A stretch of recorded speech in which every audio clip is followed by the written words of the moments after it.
actually I took this decision for the economy of Uganda. And I must make sure that every Ugandans get a fruit of independence. Since independent, actually Uganda is not yet independent, I will say that.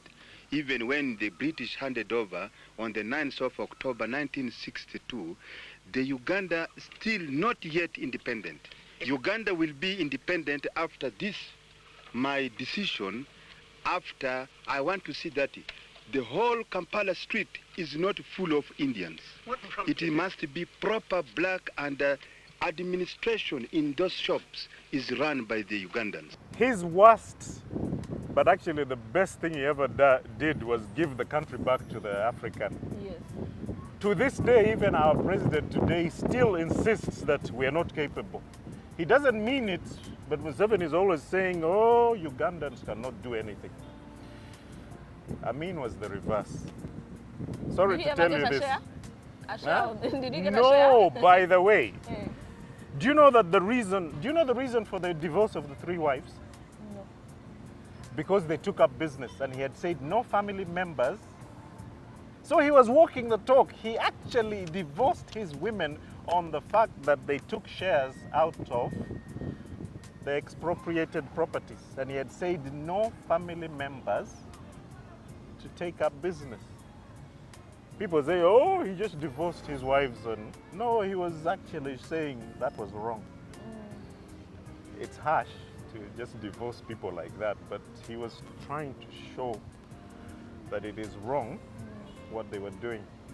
And he did not actually take up shares. He gave it back to the indigenous free of charge, yet he had paid the Indians. People don't realize he paid $1 billion for compensation. Everyone's saying, yeah, I mean, yanyaga, I mean, to Zavaindi. He didn't. He didn't.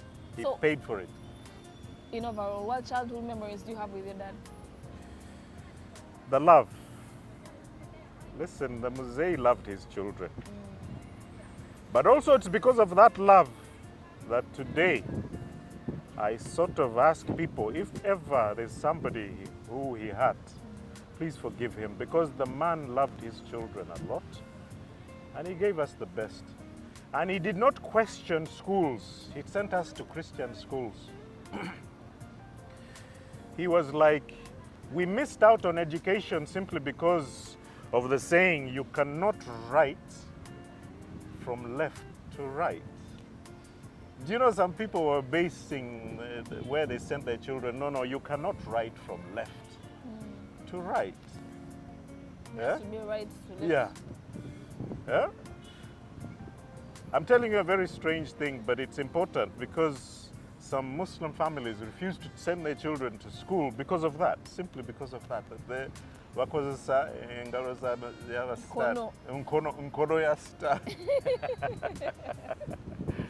He was a loving man.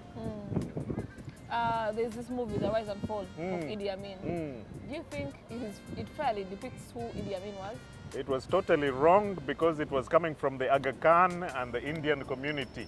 They felt they had been disenfranchised, so for them they used caricature. Indians do not believe in discussing issues, they believe in insults. Arabs also have the same character, Jews also have the same character. Africans, today's politics, people are not talking about issues, they're just insulting candidates. So that film was just basically, let us hurt him where it hurts the most. The issues of depictions of cannibalism, the issues of womanizer, that's what caricature is. You just dwell on insulting the image of the person. Yet when you go to an African, they'll say, Yatua Bugaga, Yatua Guanga Yafe. I'm saying there's significance in some things he did. And people don't realize he compensated it.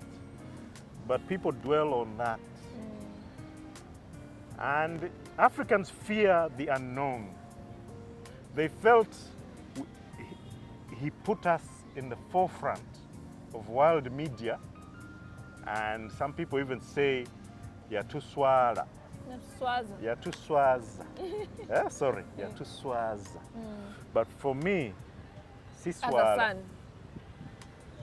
Because I'm thinking. Listen, there's this point of saying self-esteem, confidence in yourself. Do you know we lack that? Can we manage? Uncle Wuze, do you think he was overconfident for him to insult the Queen of England? He didn't. He didn't. He insulted the Queen of He England. didn't. He didn't insult the Queen of England. You know what he said, right? He simply said, "This is my country. You are not ruling over us." Queen, if you come to Kampala, will revenge some, you know. No, that is now you're picking on. Listen, you're picking on a famous comedy. No, you're picking on a famous comedy. Now that is the problem with the Rise and Fall, and then that comedy. There's a Muzungu who did a skit. And he said all that. Now that has become a means words, yet it's not. You've simply picked on somebody else's words.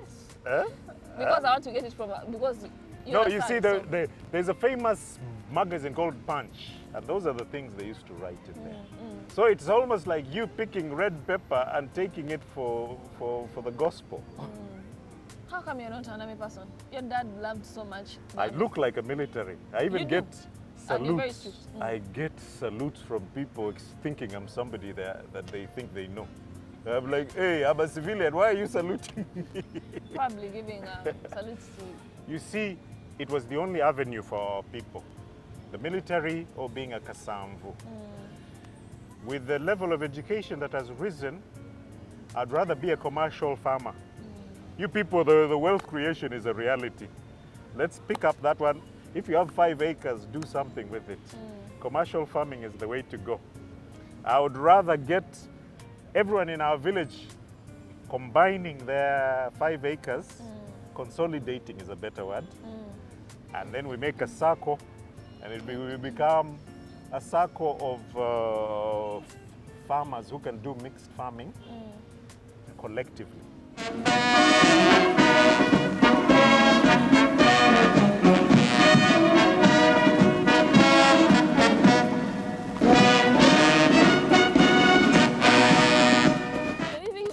Comedy or something? He was jolly. We're jolly. We're jolly people. But it's very much a British tradition. And that's why I keep telling you, rather laugh with somebody, not at. Obujozi is when you're you laugh at, which is fond of saying. Let me give you a perfect example. Baganda always say,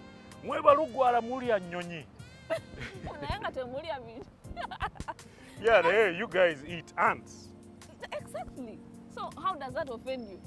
It does not offend me, simply because we're laughing at each other, or we're laughing together.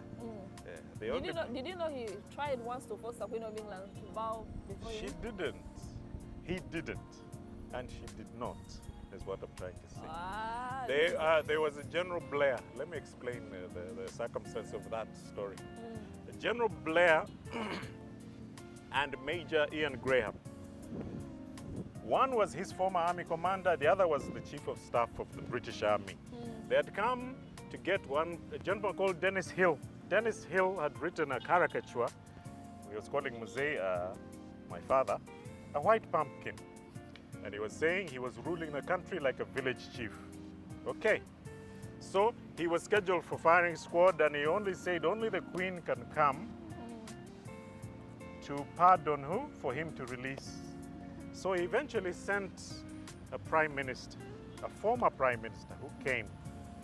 When they were releasing, or when they were still going through the process of releasing, he invited General Blair and Major Ian Graham, who was his former army commander, to our homestead in Arua. Now he had built a nice hut like that one, but with a low entry point. Now, inside were film cameras, the UBC, and it was being televised worldwide. So he was sitting in a throne, and because, he was seated in a throne, and because the generals had to kneel down to enter, the film that came out was them on their knees crawling. Of course, but that's the jolliness of the man. So Low entry point. While you're getting out, the only image that is coming on TV are two Bazungu on their knees crawling inside. That is the only incident which people have now turned and say he had forced the queen to Bow. bow. He must have been a very jolly man. He was jolly. Mm. Funny, yes. Tough, yes. Tough. Very tough. He was a soldier. He was a soldier. Yachikola atia. No, but from Karamoja to Kakwa's pastoralists believe in showing strength. I want to ask you about you find it also amongst the Bahima also. I want to ask you about the firing squad. That for another time probably. The firing squad were officially done by signature. If there are actual killings that they say that my father did, you go to the prison's books, and they're all in yellow folders, and he signed. Do you ever get in touch with the family of Maria Mungu? Because he was famous. No, he's a grandfather, so they're family. Hey, he's your dad's grandfather? My uncle. My father's uncle. Hey, because he's known for being notorious as well. He was a tough man also. Mm. But I would want us to dwell on the issue of reconciliation. Exactly. Because that to me is more important than the history that people have than the pain that dwells. Yeah. Because you end up inheriting pain. Yeah, and animosity. And continue to say, mwebalugwala mulya nnyonyi. Tetugenda kukyogera ekyo. Mwebalugwala mulya enkoko. That is the simplest way. Ours is guinea fowl. Our national bird is the guinea fowl. Okay, I don't understand that. What's that? The one it has What's spots. a guinea fowl? Enkofu. That is our bird. That's our tradition. You'll find us looking after those at home. No, so quotes that you wear, the funny jokes and everything. Those are chobadala of Manya Musajoli, or change them Kamua, Homusaja, Mutabani way. If you have a boga, Bantu Babetera, Neo Mutabani, who would in the cheap dollar. Yeah. So, do you go dancing? Sometimes.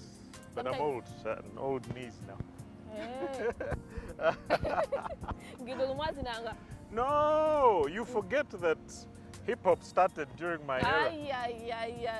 It started in 1977, hip-hop.